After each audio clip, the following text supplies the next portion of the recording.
Here's the deal. Once everyone in the free world is subscribing, liking, and following This Is Truly News, we don't have to do this. We can just leap right into the show. Yep. Okay. So I know you like, subscribe, and or follow because you're you. Now, if you could just get other people to do what you do, please like, subscribe, and or follow. This is True Really. We're on most of the podcast type streaming places that matter. So just tell them to go to their favorite. And if it's not there, tell them to get a new favorite.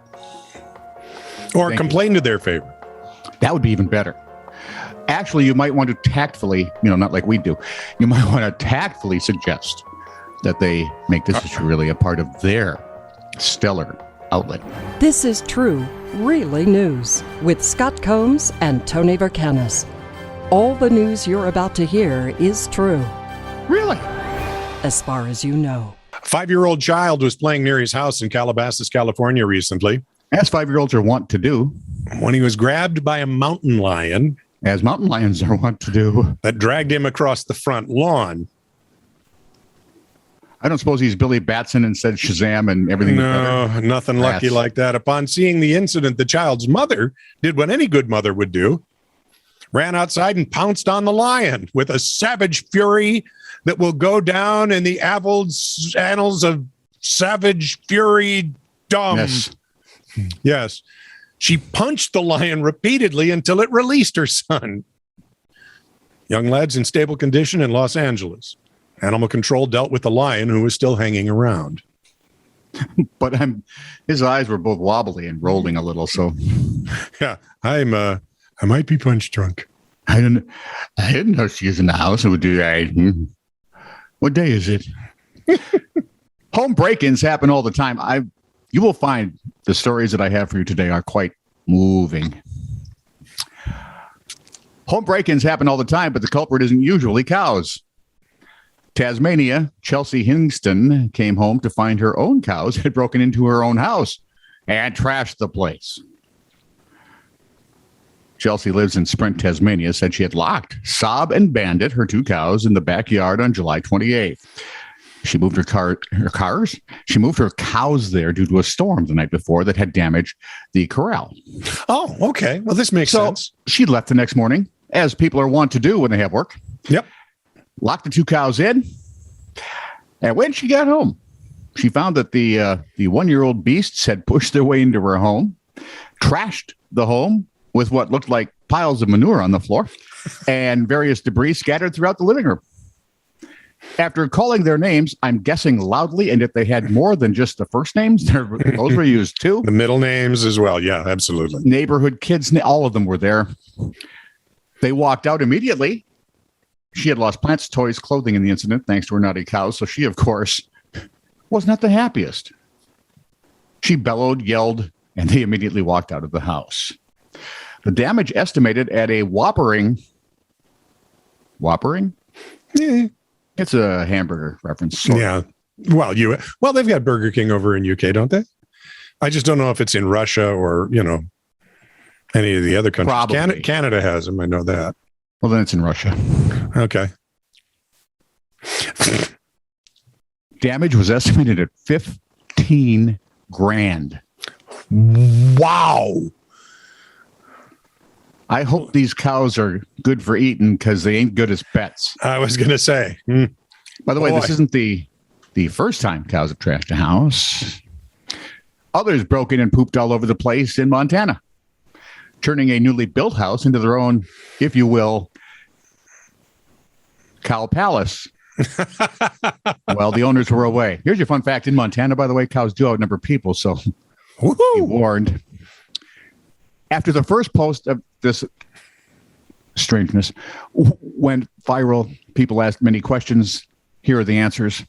The house is on my aunt's property. We currently live in Washington, and we're planning to move over at the end of the week or at the end of the year. We assumed she was going down every now and again to check on the house. Guess she wasn't. Cattle guy has a lot of acreage and looked for his cows. He even filed a report of stolen cattle. He actually looked in our shed, did not look in our house because he thought someone was living there. Moo. There's a bad storm in town, I think around late April. That's probably where the cows are looking for cover. They either got in by nudging a lever door. Maybe the wind blew open the door. Maybe they just pushed it in. Insurance has been contacted. Oh, I would give money to be in that office when that report came in. It says, I'm not sure about the outcome because my stepdad is trying to deal with it directly with Cattle Guy and trying to work something out. And no, thank you. We don't have farmers insurance. Cattle Guy has already contacted contractors to come out and appraise the house. We have all his info, but unfortunately we are back in Washington, so it's going to be a process. I've also decided I'm going to now become vegetarian just to please the cow gods, so nothing like this ever happens again. I think that's the wrong approach. You've got to, what you do is you go out to their barn and you poop in it. That'll teach them. See how they like it. Holy cow, Batman, you're a moron. A Canadian lawyer and YouTuber. Oh, come on. Holy cow, Batman didn't even get a smirk. A Canadian lawyer. You've said it twice, so I shall enjoy it twice. How about Cowabunga Dude? A Canadian lawyer and YouTuber had an interesting phone conversation with some important people recently. And this is a guy I've actually watched. Cowards. He calls himself Viva Fry, Montreal litigator turned YouTuber. Cowboys. What? Where are you going? In any case, Howard. This guy takes. Wait, I don't know what you're talking about now. I'm sorry, I was distracted by the cows. Okay, a Canadian lawyer and YouTuber had an interesting phone conversation with some important people recently. Did it involve cows? No. Viva Fry, well, in a way, it may have. Viva Fry, Montreal litigator turned YouTuber, had recently borrowed a friend's Tesla when his car was in the shop. Now, he loves the car. And I've watched this guy's posts because he breaks down big cases, big legal cases. So what's going on in the U.S. or in Canada, he doesn't call libraries at all, does he? No, he doesn't. Anyway, he loves the technology of the Tesla and the drive. His kids love the Tesla, but not for that reason. They like the fact that they can program alternative sounds to play when he activates the blinkers. Oh, no. Their favorite sound for the blinkers is... Moose? Oh. Guess again. Cow? No. Star Trek phasers? Go to the other end of the cow. No. Yeah, Methane? Farts. And how old are these kids? Oh, they're old enough. Apparently. Well, our intrepid hero was taking a phone meeting while driving and had forgotten his kids had reprogrammed the blinkers. So every time he made a turn, every 2 seconds. Pretty convincingly. He kept telling the guys he was talking to his kids did this and he didn't know how to turn it off.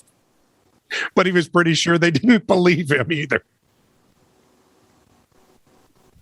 The only way this could get better, from my perspective, is if you could reprogram the air vent system with specific odors.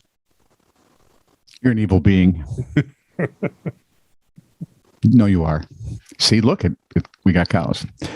So, spotted in a car at McDonald's drive-thru in Wisconsin, a cow. And it wasn't that he walked up. Jessica Nelson of Mosinee, Wisconsin, pulled into the drive-thru at a McDonald's in Marshfield and said she looked up to see a cow in the Buick sedan 3 cars ahead of her.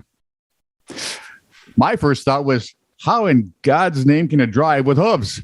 Well, how do you hold the steering wheel? How do you shift the thing out of park? How did it open the door? See, there are a plethora of problems. There are too many problems, is what you mean to say. Exactly. Okay, good. She said to the Associated Press, I thought it was fake at first. Who puts a cow in a Buick? That's right. Cows should always be in Pontiac. Then its whole head moved. So she grabbed her phone and the video was off and running. She posted the video on Facebook with the caption, "A whole freaking cow." So tell me you live in Wisconsin without telling me you live in Wisconsin. She also pasted a message onto the video itself that read, "That's a whole blanking cow in the back of that car." The video, in just over a day, had 112,000 views. I'll bet. Nelson said the family of the cow's owner actually saw the post and got a hold of her. The cow was actually in the back seat. Or most of it was actually a calf. Mm-hmm. The owner had just purchased it and 2 other calves who were also in the back seat sleeping at an auction. They were sleeping at the auction and not in the car? How in heaven's name? How big was this Buick? Don't talk to me ever again. I mean, really, I know Buicks when I was a kid were huge. Yeah. It's supposed to be one of them 1970s cast iron Pontiac land yachts. That's right. That you could hit anything with and you would be fine, but that whatever you hit was in deep trouble. Unless it was another Buick. Then you both walked out, knocked a little paint off, and went home. Those were the days. Moo. This is true, really news. Send email to TiTR@netradio.network.